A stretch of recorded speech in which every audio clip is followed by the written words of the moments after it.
Our keynote speaker today is Dr. Mark Rutland. He is a New York Times best-selling author, educator, charismatic leader, businessman, and a nationally recognized figure in Christian higher education. He is also the founder of Global Servants. Dr. Rutland has been married to his wife, Allison, for more than 50 years. They now reside in the greater Atlanta area. Please welcome to Athens, Dr. Mark Rutland. Good morning. I'm honored to be here. Thank you very much for the invitation. And it's a blessing to be with such an august body from such a wonderful city. I thank God for this prayer meeting this morning. Any city is blessed by those within its boundaries that are people of prayer. They asked me this morning if I would bring this book for you to purchase. This is called 21 Seconds to Change Your World. It's about the connection between the Lord's Prayer and the 23rd Psalm. It is an interesting coincidence that the two greatest devotional instruments of two major religions were written by two men born in the same small village 1,000 years apart. So it's there, 21 seconds. The title is based on how long it takes to pray the Lord's Prayer, 21 seconds. Unless you're in Alabama, it takes about 45 seconds. But they asked if I would sign these afterward, and I'm happy to do so. My signature in your book makes it defaced and therefore worthless. Isaiah chapter 6, in the year that King Uzziah died, don't confuse the King Uzziah with the prophet Isaiah. In the year that King Uzziah died, I saw also the Lord, sitting upon a throne high and lifted up, and his train filled the temple. Above it stood the seraphim. By the way, it's the only place in the entire Bible where the word is used. Above it stood the seraphim. Each one had 6 wings, and with twain he covered his face, and with twain he covered his feet, and with twain he did fly. And one cried unto another and said, Holy, holy, holy is the Lord of hosts. The whole earth is full of his glory. I just want to zero in on one small word. It's in the first verse. Also, in the year that King Uzziah died, I saw also the Lord. In some of the modern translations, also is inexplicably left out, but it's critical to the meaning of the passage. I was raised by a 9th grade dropout. My mother never finished the 9th grade, but she had as high a native IQ as anyone I've ever met. And she believed that if one could read, one could learn anything. And she inflicted on us as children vocabulary tests. I deeply resented this. And like a rebellious child forced to go to Sunday school, I said to myself, as soon as I'm out of this house, I'm going to become an illiterate. Instead, what it left me with is a deep appreciation for the meaning of words. Words mean things. And when a society suffers the loss or diminution of its functional vocabulary to one extent or another, we lose our ability to think because we think in words. One of the challenges now is that largely due to technology, the meaning of words is shifting so fast. We may still use words, they just don't mean the same thing they used to. I was speaking to a high school audience in California, several thousand high school students, and that was the most receptive audience I think I've ever spoken to. They were with it from the very beginning. They were so enthused. And afterward, 4 boys came up, and I discovered that California is where the English language will be destroyed. The first boy said, Dr. Rutland, you are one bad speaker. In my lifetime, bad has come to mean good. The second boy said, you're not just bad. He said, you're the baddest speaker I've ever heard. Baddest is not even a word in the English language. The third boy said, you're not just bad. He said, you are one sick dude. One can only sense my level of personal affirmation. The fourth boy, not content with these low-altitude compliments, said, you're not just bad, you're not just sick. He said, you are the OG of crunk. I have absolutely no clue. I simply choose to believe that it was a compliment. The word also in this passage is critical to the balance of its meaning. Here is Isaiah's call report, and by that, as you probably know, it simply means what it says, that it is the prophet's testimony, his report of his call out of whatever he was doing into the office of a prophet. Isaiah was a priest, and he is recording how he's called out of the office of priest and into the office of prophet. And he anchors it to probably the most extravagant supernatural vision ever afforded human eyes. God as a king seated upon a throne. But he says, in the year that King Uzziah died, I also saw the Lord. It is fascinating that when he records his call report, he dates it to a moment of political turmoil in his own country.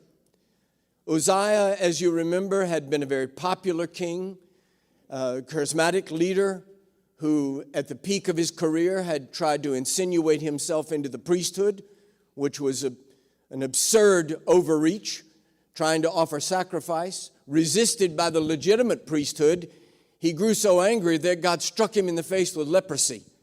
And Uzziah, the great king, spent the rest of his life and finally died with leprosy. It was a national scandal, a horror. We see leprosy now as a national, as a viral disease that can be treated with medicine, but at that time it was considered an outward and visible curse of an inward and spiritual condition. So if the king is cursed, maybe the nation's cursed. If the king has leprosy, maybe the nation is leprous. Now the king is dead. And Isaiah is feeling that riot of conflicting emotions with which pastors have to deal. I saw so many pastors stand. Pastors have to deal all the time at funerals. When grandpa finally dies with Alzheimer's, people are dealing with a conflict of emotions. On the one hand, they feel a sense of relief. Thank God that's over. And then they say to themselves, wait a minute, am I glad my grandfather's dead? And they feel guilt. Then they think, maybe things will be better. Then they think, wait a minute, Grandpa was the linchpin of this whole family. Maybe things will get worse. That's what Isaiah's dealing with. The king is dead. Thank God that's over. Wait a minute.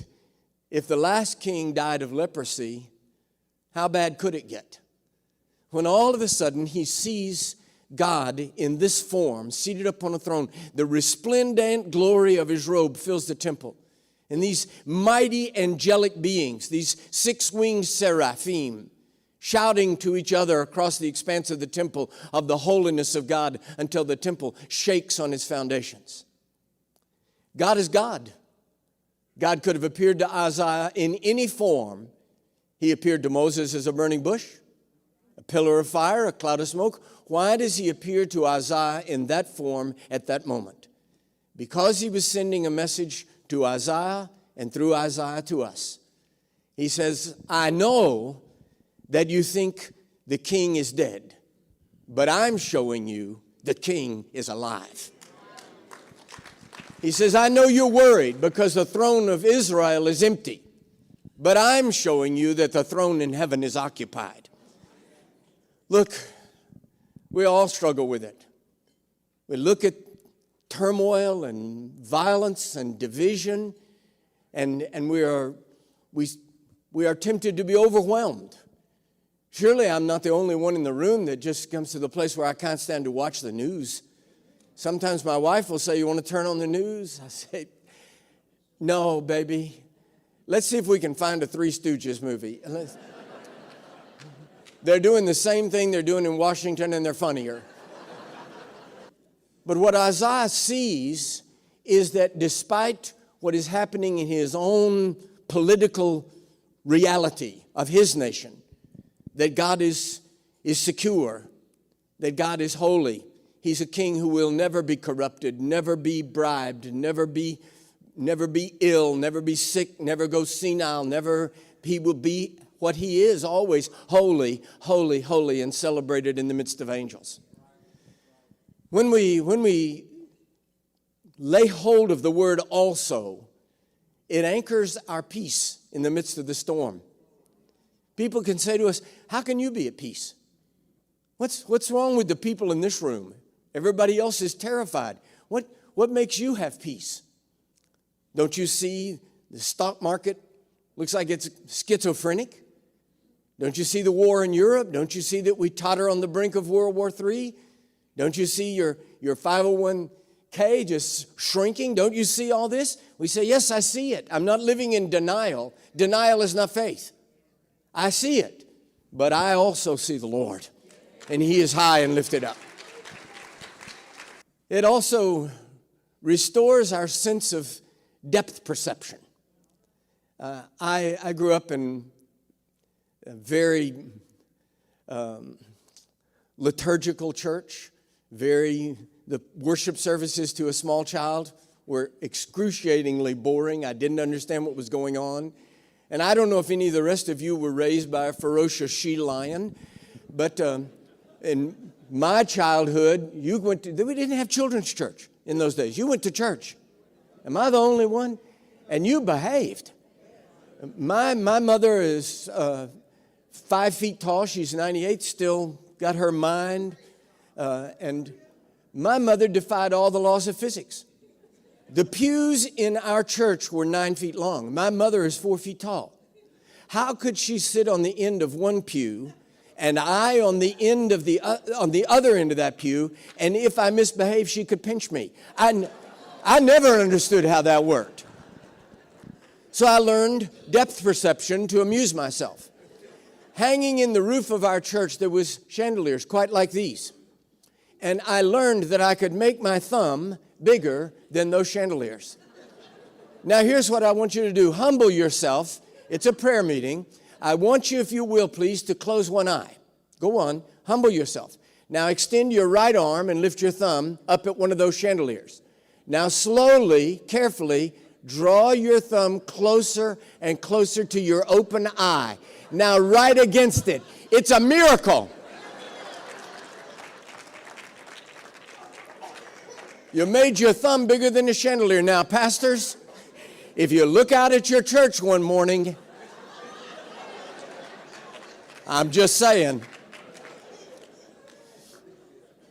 that's what Satan wants to do.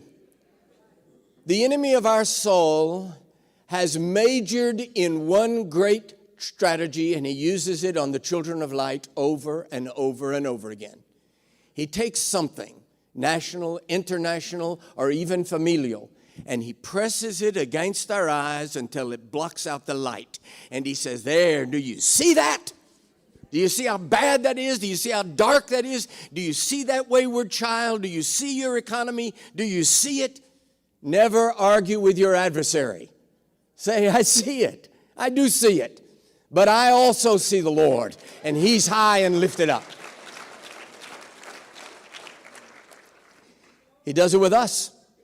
Not just outwardly, but inwardly.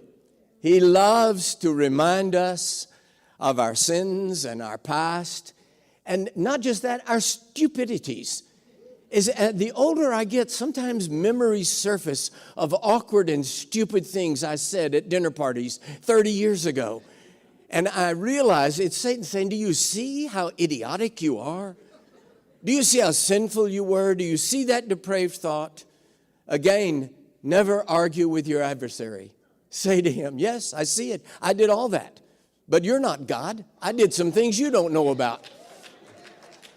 And I also see the Lord, and He is full of grace and mercy, and His throne is not the throne of my judgment, but the throne of my mercy. It also restores our sense of humility. I used to watch a television show that was on occasion. It wasn't regular. I don't know what opportunity came forward. But a man interviewed movie stars. And I did enjoy it because you got to see insights. But he had one sort of standard schlock question that he would ask. When you get to heaven, is there a question you'd like to ask God? And these arrogant agnostics would generally say, yeah, I've got some things I'm going to ask God. What about AIDS? What about famine? As if we're going to hold God accountable for the things we commit with our own sins.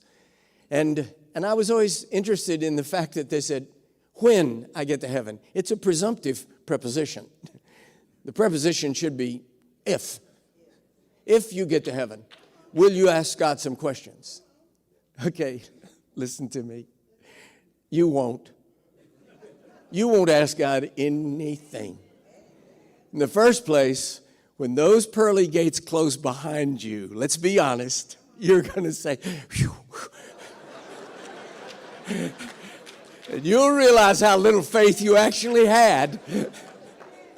The second thing is when you're ushered onto that golden boulevard with the throngs of heaven in every direction and the eyes in your glorified body trying to adjust to the brilliance of a sunless sky and the angels singing the music of the spheres, and at the far end of the boulevard is God upon his throne, and the thunder and the lightning, and God in a voice of 1,000 waterfalls says, "Any questions?"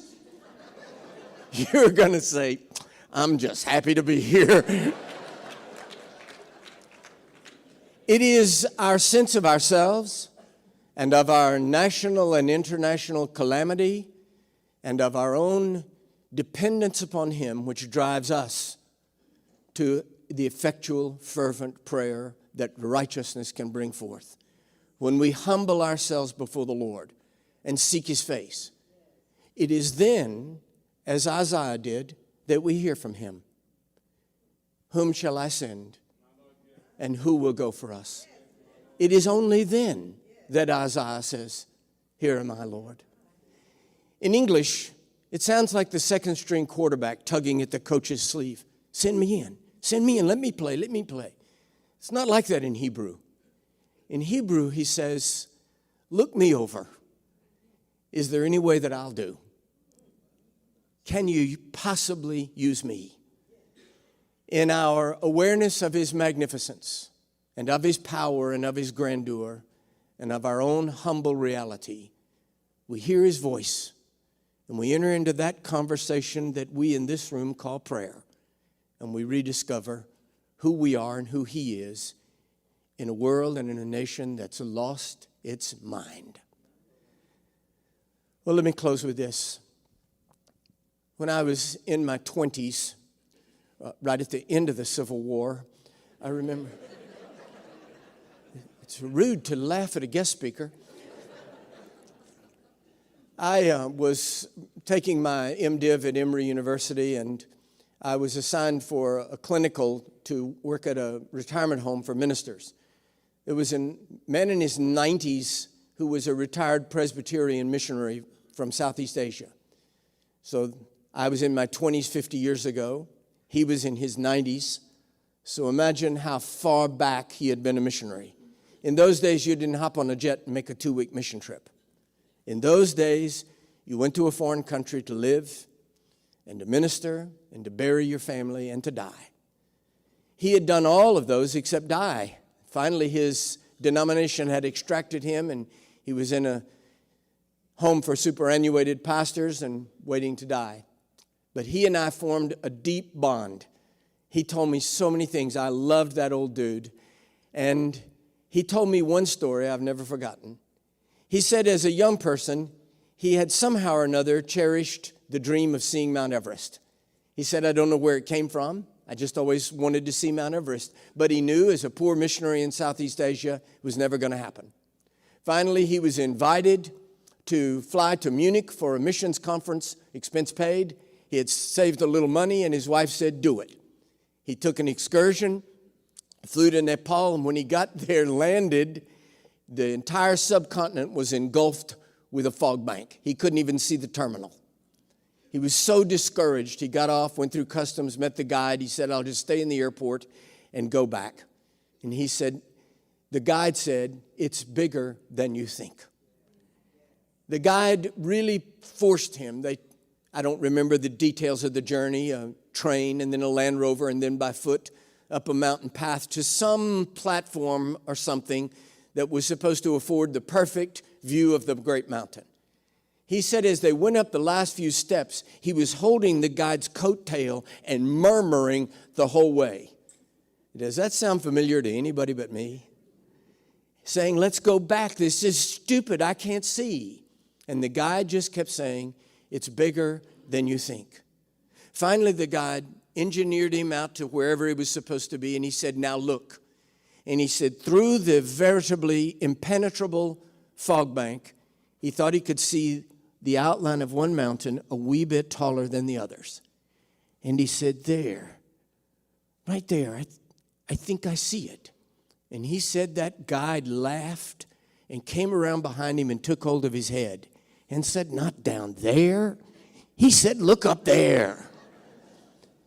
That is actually one of the sweetest ministries of the Holy Spirit. Whether it is in the face of national distress or at the grave of a loved one, he comes behind us with feathered fingers and he whispers, not down there, my child. Look up there. God bless you and God bless Athens.